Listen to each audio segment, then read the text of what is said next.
नमस्कार मित्रांनो. तर स्वागत आहे एका नवीन चार्ट स्टोरीमध्ये. चला बघूयात आज आपण बँक निफ्टीमध्ये कसं ट्रेड केलं. तर बँक निफ्टी जेव्हा एवढं गॅप डाऊन ओपन झालं अराउंड 1.3%नी, तेव्हा मी एक शॉर्ट साईडचा ट्रेड प्लॅन करत होतो आणि बघत होतो की आपल्याला एक कुठे सेटअप मिळतोय. बट इथे तुम्ही बघू शकता की प्राईसने इथे डब्ल्यू बनवला आणि जेव्हा हा डब्ल्यू बनला आणि इथे एक बुलिश एनगल्फिंग कॅन्डल बनली, तेव्हा हा झोन इनव्हॅलिड झाला, हा वाला. आणि मी इथे एक्सपेक्ट करत होतो की इथून आता शॉर्ट साईडची मूव्ह तर नाही येऊ शकत. तो मी प्लॅन करत होतो एक नवीन झोनमध्ये shorting opportunity. So next zone होता या स्विंगच्या खाली आणि ही लेवल जी आहे हे 58,000 राऊंड नंबर देखील होतं. सो मी असं प्लॅन केलं की जेव्हा प्राईस या लेवलला येईल तेव्हा मी एक शॉर्टिंग साईडची अपॉर्च्युनिटी बघेल. पण प्राईस कंटिन्युअसली स्ट्रॉंग अपमूव्हमध्ये होती आणि इथे मला कुठलीच शॉर्ट साईडची अपॉर्च्युनिटी मिळाली नाही. पण जेव्हा नेक्स्ट पुलबॅक आला, जे की आहे या 3 कॅन्डल्सचा, या स्ट्रॉंग अपट्रेंड नंतर लगातार 3 रेड कॅन्डल बनल्या. हा आहे 15 मिनिटचा बँक निफ्टीचा चार्ट. मग 3 कॅन्डल बनल्यानंतर मी एक्सपेक्ट करत होतो की एक छोटंसं पुलबॅक येईल ॲटलिस्ट ह्या कॅन्डलच्या मिड लेवलपर्यंत.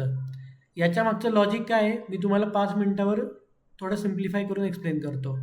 सो हे बाईंग स्ट्रेंथ तुम्ही बघू शकता की प्राईस कंटिन्युअसली वरती चालली आहे आणि मी नेहमी म्हणतो की जेव्हा फर्स्ट अटेम्प्ट असेल सेलर्सचा प्राईसला खाली घेऊन येण्याचा, तेव्हा कंटिन्युअसली प्राईस अशी खाली नाही येणार.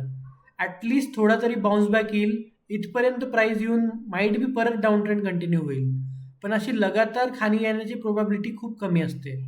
सो याच लॉजिकवर मी ट्रेड घेतला होता एक छोटासा आणि आजचा मी स्टॉप लॉस देखील खूप छोटा ठेवला होता, जो की होता फक्त 1200 रुपयांचा, म्हणजेच प्रीमियमवर 20 पॉईंटचा. सो त्याच लॉजिकने मी इथं लाँग केलं होतं आणि एक्सपेक्ट करत होतो की ॲटलिस्ट या लेवलपर्यंत म्हणजेच 70 to 80 पॉईंट्सची अपमूव्ह मिळेल आणि आपण डिसेंट टार्गेट घेऊन बाहेर पडूयात. पण तसं झालं नाही आणि मार्केट क्लोज व्हायचा टायमिंग आला होता. त्याच्यामुळे मी 3:11ला एक्झिट करून दिलं आणि आज आपण बुक केलं आहे अराउंड 1000 रुपयाचा प्रॉफिट. तर आजचा ट्रेड खूपच छोटा होता, छोटा स्टॉप लॉस, छोटा टार्गेट.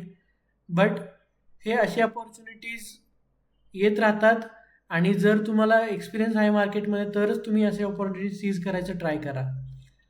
कारण परत तुम्ही विप्सॉजमध्ये फुकटचा लॉस देणार, परत ते स्पायरल डाऊन होऊन ओव्हर ट्रेडिंग व्हायला नको.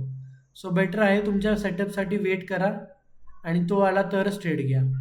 सो जर तुम्हाला आजच्या व्हिडिओमधून काही नवीन शिकायला मिळालं असेल तर लाईक करा, चॅनलला सबस्क्राईब करा आणि तोपर्यंत ट्रेड करत राहा, रिस्क मॅनेज करत राहा. भेटूयात पुढच्या व्हिडिओमध्ये.